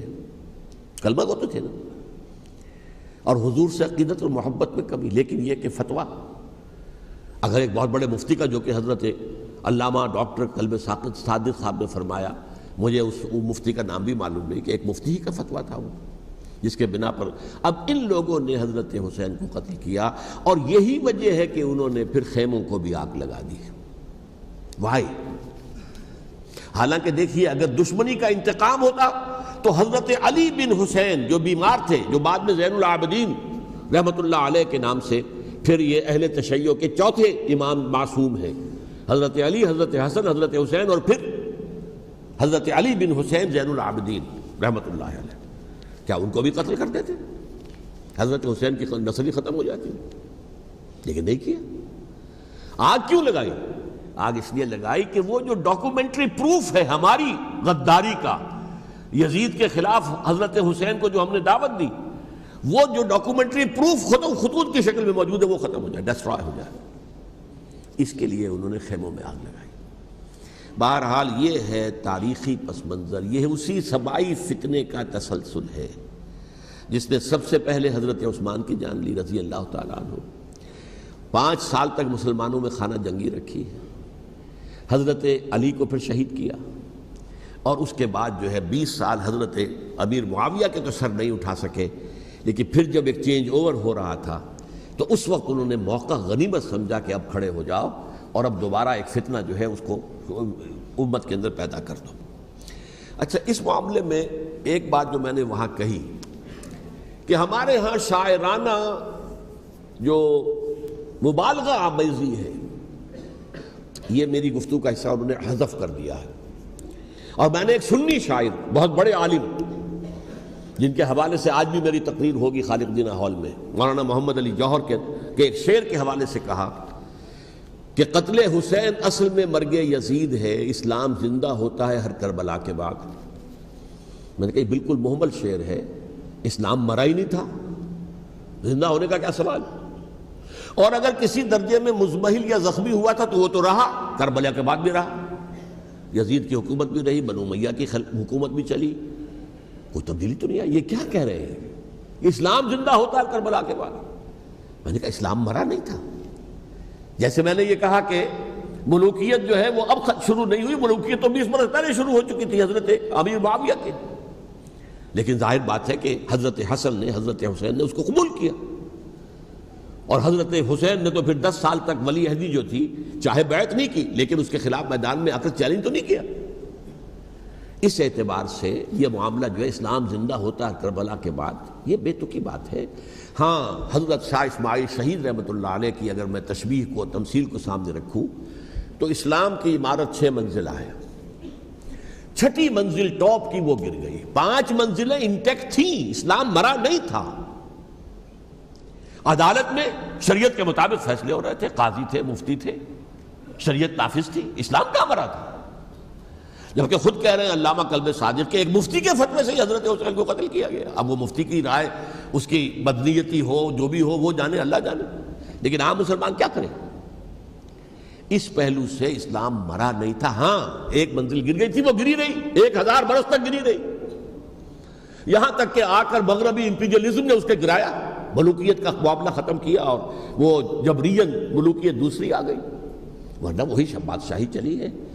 بلکہ دور بنو امیہ میں وہ بادشاہی پوری طرح اس نے بالوں پر نہیں نکالے تھے. اصل باروں پل تو اس نے نکالے ہیں دور بنو عباس میں آ کر.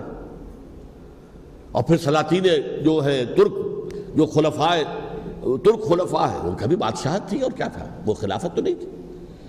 تو یہ تو اسلام میں جو بھی نقص واقع ہو گیا تھا، کبھی واقع ہو گئی تھی، وہ جو کی تو برقرار رہی. اس کو بھی تسلیم کیا. میں اللہ کا شکر ادا کر کے کہتا ہوں کہ دونوں حضرات، دونوں شیعہ دانشور اور بڑی اعلیٰ سطح کے جو شیعہ عالم تھے، انہوں نے اس بات کو تسلیم کیا اور میری اس بات کو چیلنج نہیں کیا.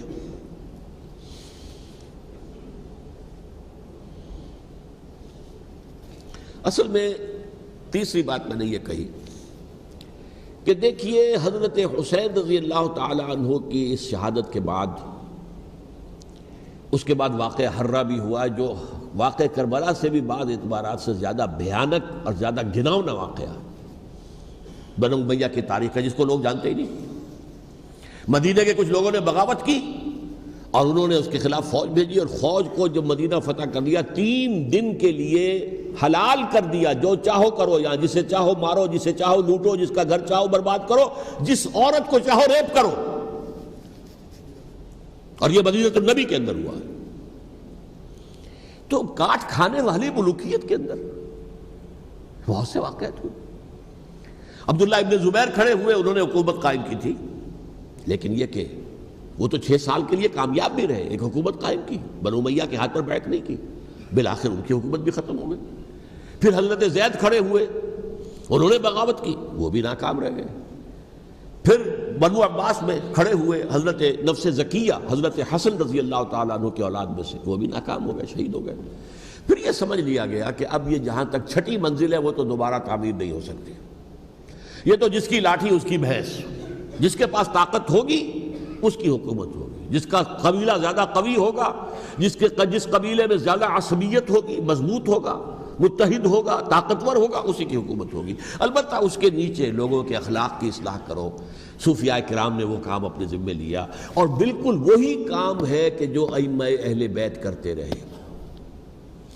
حضرت حسن کی اولاد میں پھر حضرت علی بن حسین رضی اللہ تعالی، حضرت حسین کی اولاد میں پھر امام محمد باقر، امام محمد جعفر صادق، اور اس کے بعد بھی 5 اور.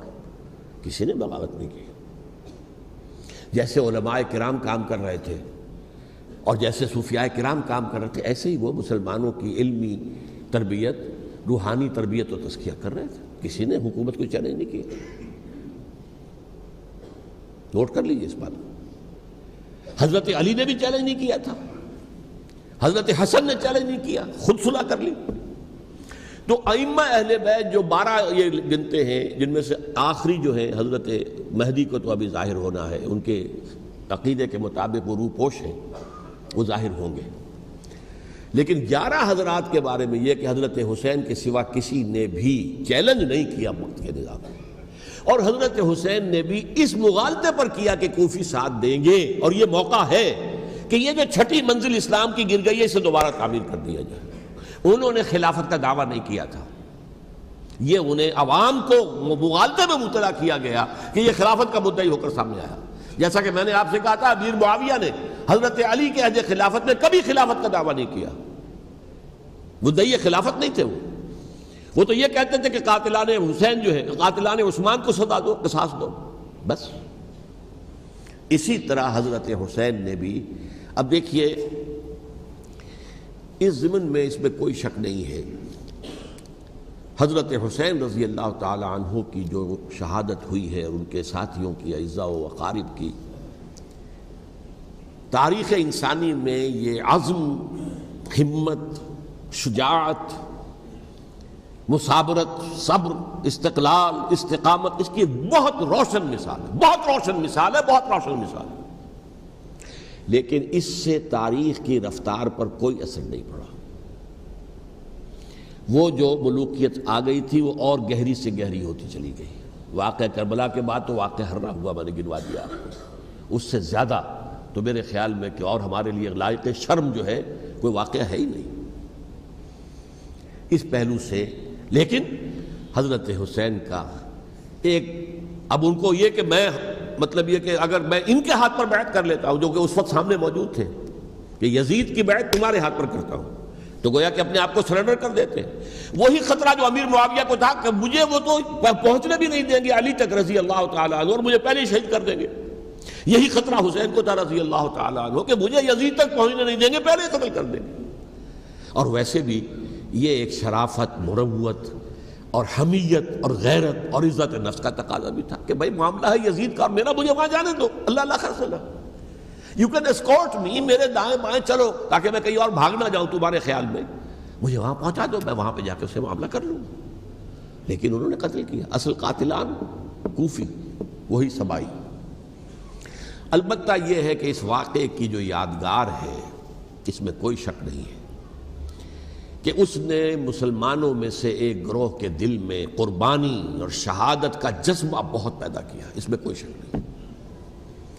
اور جس طریقے سے کہ عاشورہ محرم میں یاد منائی جاتی ہے, جس طریقے سے اس نے اہل تشیع کے اندر قربانی کا جذبہ بے انتہا پیدا کر دیا. اگرچہ وہ جذبہ بروئے کار نہیں آتا, اس لیے کہ ان کے ہاں یہ عقیدہ ہے, یہ طے ہے کہ جب تک حضرت مہدی ظاہر نہیں ہوں گے ہم کسی کے خلاف بغاوت نہیں کریں گے.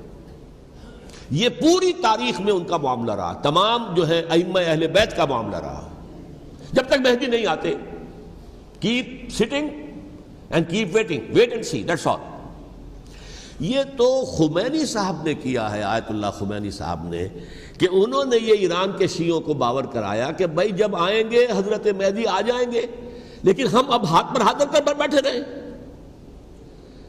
باطل کو چیلنج بھی نہ کریں. ہمیں کچھ تو کرنا چاہیے, وہ ہاتھ پاؤں ہلانے چاہیے, اور کچھ نہیں تو مہدی کا راستہ جو ہے صاف کرنا چاہیے, تمہید کرنی چاہیے, ان کے راستہ ہموار کیا جائے.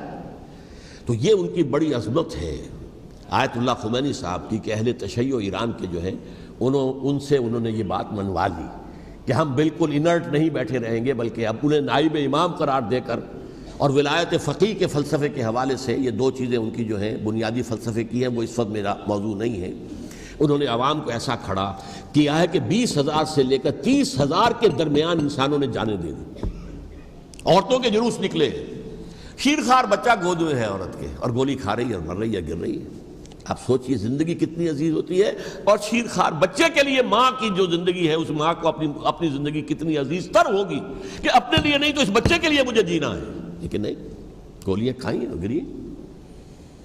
یہ جذبہ انہی میں ہے. واقعہ یہ ہے کہ اہل سنت کے اندر یہ جذبہ نہ ہونے کے برابر ہے. یہ میں واشگاف الفاظ میں کہہ رہا ہوں. پورے عالم اسلام میں صرف شیعہ ایران ایسا نکلا ہے کہ جس نے بادشاہت کا خاتمہ کیا. باقی سعودی عرب میں بادشاہت بیٹھی ہوئی ہے، ڈٹ کر بیٹھی ہوئی. اربوں ڈالر کا ایک ایک محل بنتا ہے ان بادشاہوں کا، اور سنی سن ہے، سن کوئی حرکت نہیں. وہ تو اب جو حرکت ہو رہی ہے وہ اینٹی امریکن حرکت ہے جو ہو رہی ہے. وہ در حقیقت وہ مسئلہ بالکل دوسرا ہے جو اس وقت ہو رہا ہے، لیکن یہ کہ عالم اسلام میں کوئی تحریک ایسے نہیں اٹھی. یہ اہل تشیع میں ہے جو بالکل استثنائی بات ہے کہ انہوں نے جو ہے ایک ایسا بادشاہ جس کو کہا جاتا تھا کہ اس کا جو اسلحہ خانہ ہے وہ ایشیا میں سب سے بڑا اسلحہ خانہ ہے، جو 2500 سالہ پرانی جو ایک عظمت تھی ایران کی اس کو دوبارہ تازہ اور زندہ کرنا چاہتا تھا. 2500 سالہ برسی اس نے منائی تھی، اس کے لیے ایک شہر آباد کیا تھا کہ خسرو یا سائرس یا ذوالقرنین قرآن مجید کی اصطلاح میں اس کی یادگار بنائی تھی.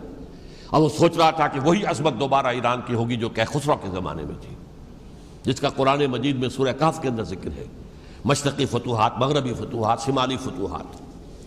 تو وہ بادشاہ ہے اس کو بھاگنا پڑا ہوا قربانی کی وجہ سے. تو یہ جو ہے واقعہ کربلا نے، اس میں کوئی شک نہیں ہے کہ ایک ایسی مشعل روشن کی ہے جس کو کہ ہر شخص کو دیکھنا چاہیے. یہ بھی انسان، جیسے کہ اقبال نے ایک شعر کہا تھا غالب کے لیے، فکر انسان پر تیری ہستی سے یہ روشن ہوا ہے پرے مرغ تخیل کی رسائی تاک ہو جا. تو فکر انسان پر حضرت حسین کی قربانی سے یہ واضح ہوا ہے کہ انسان کس حد تک جا سکتا ہے قربانی دینے کے لیے اپنے کسی مقصد کے لیے. مقصد ان کا جو تھا، میں نے اسی لیے آیت پڑھی تھی، معاذ اللہ ثم معاذ اللہ. میں ایک آخری بات جو کہہ رہا ہوں وہ نوٹ کر لیجئے. ایک خاص انتہائی نقطہ نظر کے عام کیے جانے کی وجہ سے سنیوں میں بھی ایک انتہائی رد عمل پیدا ہوا ہے. Extreme rightist سنیز. اگر ایک طرف سے حملہ کیا گیا ہے حضرت عثمان کی نیت پر، ان کو خیانت کا الزام لگایا گیا، ان پر اقربا پروری کا الزام لگایا گیا، حضرت ابو موسیٰ شریف پر خیانت اور غداری کا الزام لگایا گیا. یہ ساری چیزیں اگر صحابہ کرام کے اوپر ہوئی ہیں، امیر معاویہ پر، امیر اور عمرو بن العاص پر، تو جواب میں کچھ لوگ کھڑے ہو گئے. حضرت علی وہ اقتدار کے طالب تھے، معاذ اللہ ثم معاذ اللہ ثم معاذ اللہ. یہ اہل سنت کا موقف نہیں ہے. حضرت حسین اقتدار کے طالب تھے، ہرگز نہیں، ہرگز نہیں، ہرگز نہیں. وہی اصول جو میں نے بتایا تھا سب کے لیے لاگو رہے گا. وہ امیر معاویہ کے لیے ہے تو حضرت علی کے لیے بھی ہے، حضرت حسین کے لیے بھی ہے. کہ نیک نیت ہے، آپ ان کی کسی رائے سے اختلاف کر سکتے ہیں لیکن ان کی نیت پر حملہ نہیں کریں گے. نیت پر حملہ کریں گے آپ کا ایمان بالرسالت جو ہے وہ مجروح ہو جاتا. یہ رسول کے ساتھ بھی ہے، رسول نے ان کا تزکیہ کیا، یتلو علیہم آیاتہ ویزکیہم، اس کا سارا عمل محمد کا کیا ہوا ہے صلی اللہ علیہ وسلم. تو صحابی کے معاملے میں یہ ہمارے ہاں ان کو اہل سنت جو ہیں جو معتدل مزاج کے، اور اکثریت ان کی، یہ تو چند لوگ ہیں ذرا قلم چلا لیتے ہیں تو ان کی بہت سی کچھ چھوٹی چھوٹی کتابیں بھی شائع ہو گئی ہیں بہت، لیکن انہیں اہل سنت نے قرار دیا ناسبی یا خارجی. جیسے خوارج نے کہا تھا حضرت علی بھی کافر ہیں اور حضرت امیر معاویہ بھی کافر ہیں، حضرت عمرو بن العاص بھی کافر ہیں، معاذ اللہ ثم معاذ اللہ. ایسے ہی کچھ لوگ حضرت حسین پر بھی الزام لگاتے ہیں کہ اقتدار کی ہوس اور طلب کے اندر انہوں نے یہ سارا سفر کیا تھا، اور بس یہ ہے کہ وہ جو بازی تھی وہ ہار گئے. اللہ اللہ خیر صلی اللہ، اس سے آگے کیا ہے معاملہ؟ نہیں، معاذ اللہ ثم معاذ اللہ. اسی لیے میں نے آیت آج جو پڑھی تھی ایک اور جو بہت بظاہر آپ کو معلوم ہوئی ہوگی، غیر متعلق ہے میرے آج کے عنوان سے، تلک الدار الآخرۃ نجعلھا للذین لا یریدون علوا فی الارض ولا فسادا. یہ سورہ قصص کے آخری آیات میں سے. دیکھو یہ آخرت کا گھر جو ہے وہ ہم خاص کر دیں گے ان لوگوں کے لیے جو اس زمین میں اپنے اقتدار کے طالب نہیں ہوتے. زمین میں اقتدار کے طالب ہوگے فساد ہو جائے گا. تم بھی طالب، میں بھی طالب، جھگڑا ہوگا، لڑائی ہوگی، دنگا ہوگا، فساد ہوگا. تلک الدار الآخرۃ نجعلھا للذین لا یریدون علوا فی الارض ولا فسادا. جو لوگ زمین میں اپنے اقتدار کے طالب اور اس کے نتیجے میں فساد پیدا کرنے والے نہیں ہیں، ان کے لیے ہم نے آخرت کا گھر خاص کیا ہے. والعاقبۃ للمتقین، اور عاقبت جو ہے، انجام کار، آخرت جو ہے وہ تو متقیوں کے لیے ہے. اسی میں آئیں گے سب صحابہ کرام، خواہ وہ حضرت علی ہے رضی اللہ تعالیٰ عنہ، اور خواہ وہ حضرت امیر معاویہ ہیں، حضرت عثمان ہیں رضی اللہ تعالیٰ عنہما، خواہ حضرت حسن ہیں، حضرت حسین ہیں رضی اللہ تعالیٰ عنہما، خواہ عبداللہ ابن زبیر ہے، خواہ عبداللہ ابن عباس ہے، خواہ عبداللہ ابن عمر ہے رضی اللہ تعالیٰ عنہم اجمعین۔ اس اصول کو سامنے رکھ کر اختلاف آپ کر سکتے ہیں کسی سے بھی، لیکن کسی کی نیت پر حملہ کریں گے تو اصل میں آپ کا ایمان بالرسالت مجروح ہو جائے گا۔ علی کو نبی اکرم صلی اللہ علیہ وسلم نے اپنا نائب بنا کر چھوڑا تھا جب غزوہ تبوک میں جا رہے تھے مدینے میں۔ حضرت علی نے کہا بھی کہ مجھے آپ عورتوں کے ساتھ بٹھا کے جا رہے ہیں۔ فرمایا تمہارا مقام میرے ساتھ وہی ہے جو موسیٰ کے ساتھ ہارون کا تھا۔ ہارون کو چھوڑ کر گئے تھے نا یہودیوں کے پاس جب گئے تھے تورات لینے کے لیے، تو تمہارا وہی مقام ہے میرے ساتھ۔ تو یہ حضرت علی ہیں رضی اللہ، ان کے بارے میں میرا ان کی کیا عظمت میری نگاہ میں۔ تو یہ 3 کتابچے ہیں، مجھے نہیں معلوم تیسرا یہاں ہے یا نہیں ہے، بہرحال آپ لوگوں کو ریکمینڈ کر رہا ہوں کہ ان کا مطالعہ کریں۔ اب یہ کہ آخری بات یہ کہ اصل ہمارے کرنے کا کام کیا ہے۔ دیکھیے کیوں نہیں کیا کسی نے بھی خروج کا معاملہ، وہ میں واضح کر چکا ہوں، بغاوت نہیں کی۔ کیوں؟ ایک تو ریاست اور حکومت میں فرق نہیں تھا، ذرا کھڑا ہو اور وہ باغی قرار پائیں گے، واجب القتل ہو جائیں گے، فتوے کی زد میں آ جائے، یہ معاملہ تھا۔ اور دوسرے یہ کہ عمارت پوری گری نہیں تھی، ایک منزل گری تھی نا۔ آج ہم کہاں کھڑے ہیں؟ پوری عمارت گری ہوئی ہے، نہ شرعی عدالتیں ہیں، نہ شرعی فیصلے ہیں، نہ احکام الہی نافذ ہیں، نہ حدود اور قصاص کے معاملات، کچھ بھی نہیں۔ ہمارا فرض کیا ہے؟ حضرت حسین کی مدح کرتے رہیے، تعریف کرتے رہیے، صحابہ کرام کی مدح کرتے رہیے، مدح صحابہ، اس کے لیے مجلسیں قائم ہو رہی۔ بھائی کر کیا رہے ہو؟ تھے تو آبا وہ تمہارے ہی، مگر تم کیا ہو؟ ہاتھ پر ہاتھ دھرے منتظر فردا ہو۔ تلک امت قد خلت لہا ما کسبت ولکم ما کسبتم۔ وہ تو ایک امت تھی جو چلی گئی، اللہ کے ہاں پہنچ گئے، جو کچھ انہوں نے کمایا وہ ان کے لیے، تمہارے لیے نہیں ہے۔ تمہارے لیے وہ ہوگا جو تم کماؤ گے۔ ہمارے لیے راستہ اب یہی ہے کہ خلافت راشدہ کے مکمل نظام کو اثر نو قائم کرنے کے لیے منہج انقلاب نبوی کو اختیار کریں۔ میری کتاب اس پر، کیسٹس اس پر، آڈیو کیسٹس، ویڈیو کیسٹ، سی ڈیز، نہ معلوم ڈی وی ڈی، سب کچھ موجود ہے۔ سیرت النبی پر تو میں عرض کر چکا ہوں، فلسفہ سیرت النبی سمجھنا ہے تو میری کتاب پڑھیے، ورنہ سیرت النبی آپ پڑھ لیں گے، واقعات معلوم ہو جائیں گے، فلسفہ سیرت سامنے نہیں آئے گا، اس کا آپ مطالعہ کریں گے میری کتاب سے۔ اور دوسرے یہ کہ یہ خلافت قائم کرنے کے لیے جو جد و جہد ہم کر رہے ہیں، تحریک خلافت پاکستان جس کا میں داعی ہوں ادنا سا، وہ تنظیم نہیں ہے، میں اس کا امیر نہیں، وہ ایک تحریک ہے۔ جیسے تحریک پاکستان کہلاتی تھی جس کی تنظیم تھی مسلم لیگ، پارٹی کا نام مسلم لیگ تھا، لیکن تحریک پاکستان، اس طرح تحریک خلافت پاکستان وہ ہم نے چلائی ہے تنظیم اسلامی کے تحت۔ یہ خلافت جب پہلی چلی تھی آج سے 84 سال قبل، نومبر 1921 میں خالق دینہ ہال میں وہ مقدمہ چلا تھا، جس کے نتیجے میں بڑے بڑے جو لیڈر تھے ہمارے، مولانا محمد علی جوہر اور مولانا حسین مدنی اور مولانا ابوالکلام آزاد، ان سب کو 2 سال کی قید کی سزا سنائی گئی تھی، بغاوت، مقدمہ بغاوت، یہ خالق دینہ ہال۔ اسی میں سن 91 یا 92 میں نے 3 دن تقریریں کی تھیں، جن میں آج سے پھر میں 3 تقریریں کرنے والا ہوں، ایک آج شام کو، ایک کل شام کو رات 9 بجے، آج بھی کل بھی، ایک پرسوں اتوار کی صبح کو 10 بجے ہے کیا 11 بجے۔ تو ان میں آپ حضرات شرکت فرمائیں، تاکہ اصل جو ہمارے کرنے کا کام ہے، تاریخ کو بھی سمجھنا چاہیے، تاریخ کے عوامل کیا ہیں، کیا پس پردہ عوامل کار فرما تھے، کیا کسی شے کی اصل حقیقت ہے، وہ سمجھنا چاہیے۔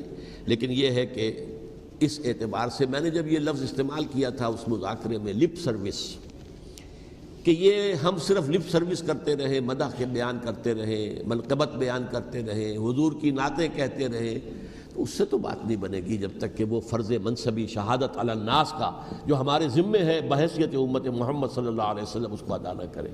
مجھے خوشی ہے کہ اس کی بھی تائید دونوں حضرات نے کی، ہاں یہ لپ سروس کا معاملہ ہے۔ اللہ تعالی حضرت حسین کے نقش قدم پر چلتے ہوئے، بلکہ اصل میں تو ہمارے لیے اسوہ رسول ہے محمد صلی اللہ علیہ وسلم کا، اس پر چلتے ہوئے ہم پاکستان میں اسلام کا نظام خلافت قائم کرنے کی جد و جہد کریں۔ اقول قولی ھذا واستغفر اللہ لی ولکم ولسائر المسلمین والمسلمات۔